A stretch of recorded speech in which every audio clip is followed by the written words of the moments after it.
Праздничные торжества в честь туркменского скакуна, символа красоты и грации в атмосфере высокого духовного подъема, были организованы в Ахалском вилаяте.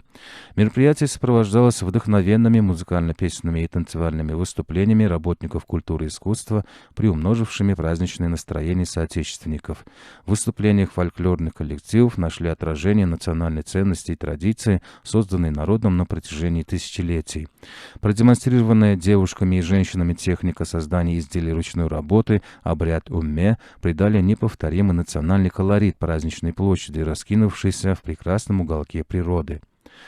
В долине Новруз-Яйлацы Ахалского вилаята состоялось музыкально-песенное праздничное торжество. Здесь, в живописном местечке туркменской природы, накрывшемся зеленым одеялом, была воссоздана сельская жизнь наших предков, а также нашло отражение неразрывная связь прошлого и будущего, высокий дух нынешней счастливой эпохи.